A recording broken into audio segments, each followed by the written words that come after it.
नमस्कार दोस्तों, आप सभी का स्वागत करती हूँ आपके अपने चैनल प्रभु कृपा में। कैसे हैं आप सब, ये बताने के लिए कमेंट बॉक्स में जय छठी मैया जरूर लिखें। तो चलिए दोस्तों, आज हम इस वीडियो में जानेंगे छठ पूजा नहाए खाए के संपूर्ण नियम विधि।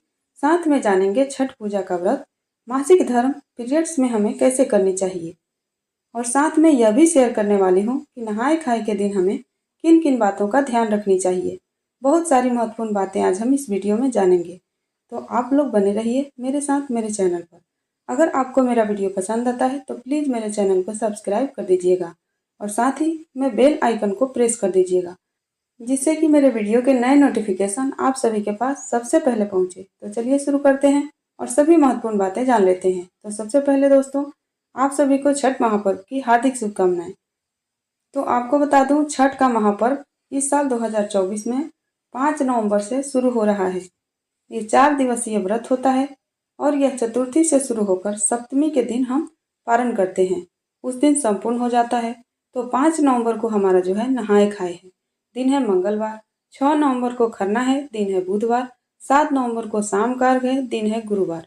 और 8 नवंबर को हमारा सुबह का अर्घ है, जो हम उगते हुए सूर्यदेव को अर्घ देकर हमारा व्रत संपूर्ण होता है।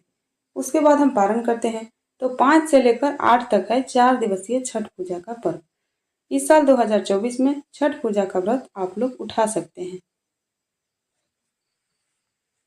और आप किसी भी परेशानी से जूझ रहे हैं, संतान के लिए, सौभाग्य के लिए यह व्रत किया जाता है। मान लीजिए आपको अभी संतान नहीं है और आप चाह रहे हैं, तो छठी माई से मन्नत मांग सकते हैं और जब मन्नत पूरा हो जाए तब छठ हमें उठा लेना चाहिए। छठी माई सभी मनोकामनाएं पूरी करती है। अब चलिए जान लेते हैं नहाए खाए के पूर्ण नियम विधि। नहाए खाए के दिन हम लोग पूरे घर की साफ सफाई करके, रसोई को पूर्ण स्वच्छ करके, फिर नहा धोकर सूर्य देव को जल देकर लौकी का सब्जी, अरवा चावल और अरहर का दाल बनाते हैं। और फिर छठी माई का ध्यान करके सबसे पहले व्रती को भोजन कराइए, या यदि आप स्वयं व्रत कर रहे हैं तो भोजन कीजिए। और हाँ दोस्तों, एक बात का ध्यान जरूर रखें कि कोई भी गलती ना हो, क्योंकि छठी माई के व्रत में किसी भी बात के लिए माफ़ी नहीं है। कोई नियम नहीं है कि हम आसान विधि से ऐसे करके कुछ जुगाड़ लगा लें। ऐसा कुछ नहीं है, बहुत ही कठिन व्रत है, इतना आसान नहीं है। और व्रती का हमेशा आदर करिए, इज्जत करिए। आपके घर में भी कोई व्रत कर रहा हो या पड़ोस में भी कोई कर रहा हो, तो पूरा ध्यान से कभी उन्हें परेशान ना करें।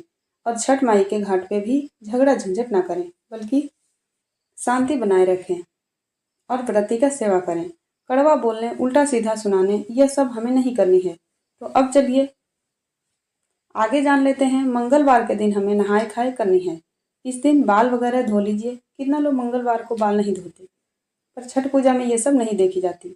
और बाल धोकर हम शुद्ध सात्विक भोजन बनाते हैं। घी का बना हुआ भोजन हम करते हैं। भोजन में शुद्ध नमक का यूज कीजिए। ये नहीं कि जो नमक दीपावली में बनाए लहसुन प्याज वाला, बिल्कुल वो नहीं डालना है। शुद्ध एकदम साफ सुथरा नया नमक लेना है। और भोजन बनाकर फिर वहीं पर बैठकर अगियारी देना है। पहले हवन करते हैं। अगर आपके पास गाय है तो गाय को पहले गौ माता के लिए निकाल दीजिए, तभी भोजन कीजिए। ऐसा नियम नहीं है कि एक ही बार भोजन करना है, लेकिन डायरेक्ट लौकी यानी कि पहला भोजन एकदम तरीके से करना है। शुद्ध सात्विक भोजन एकदम समय पर बैठकर पूजा पाठ करके तब हम भोजन करते हैं। और रात को आप ज़्यादा ऑयली ना खाएं, क्योंकि अगले दिन हमें फिर व्रत रहना है। और रात को भी वही लौकी की सब्जी और रोटी, या चाहे तो भात भी खा सकते हैं। जिनके यहाँ छठ रहता है वो तो दिवाली के बाद से ही लहसुन प्याज नहीं डालते हैं भोजन में, और उसके बाद से हम छठ माता का अगले दिन का तैयारी करते हैं। तो नहाए खाए के दिन बर्तन वगैरह का ध्यान रखिए, जूठा ना रहे। किचन का साफ सफाई एकदम अच्छे से कर लीजिएगा। उसके बाद आप लोग भोजन बनाना प्रारंभ कीजिएगा। जो भी आपके घर में बहू बेटी अगर आपके लिए भोजन बना रही है, तो उन्हें एकदम स्नान ध्यान करके साफ स्वच्छ वस्त्र धारण करके ही हमें छठ माता के लिए भोजन बनानी चाहिए। और यदि खुद आप बना रहे हैं तब तो कोई टेंशन ही नहीं है। अब चलिए पीरियड्स के लिए बात कर लेते हैं। तो बहुत सारी बहनों को यह प्रश्न रहता है कि हम पूजा व्रत कैसे करें। तो आपको बता दूं कि देखिए, छठ माता का पर्व है। अर्घ आप दे सकते हैं और प्रसाद वगैरह भी बना सकते हैं, क्योंकि ऐसा कहा जाता है कि छठी माता के व्रत में ये सब नहीं देखा जाता है।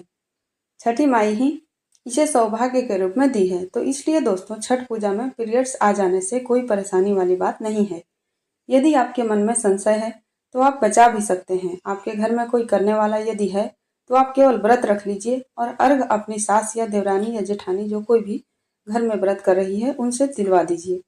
वैसे ज़्यादा टेंशन वाली बात नहीं है, हमारे यहाँ तो ऐसे होता है। बाकी आपके यहाँ कैसे होता है कमेंट बॉक्स में बताइएगा। मासिक धर्म में भी छठ का व्रत करते हैं और ज़्यादा टेंशन तनाव में आप लोग ना रहें।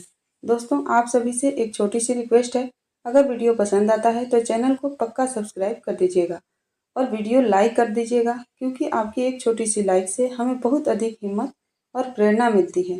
तो ज़रूर कर दीजिएगा। हमें सिंदूर सिंहोरा से ही लगानी है, वो खरना के दिन हो या घाट जाने का दिन हो।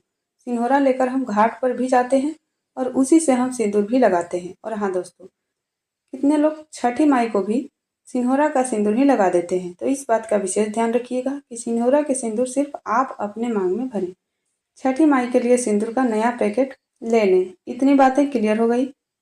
और अच्छे से सज संवर कर छठ का व्रत किया जाता है। मेहंदी वगैरह भी लगाया जाता है, पाँव में महावर लगाया जाता है और फूल माला कलश रखकर भी हम छठी माई के घाट पर पूजा करते हैं।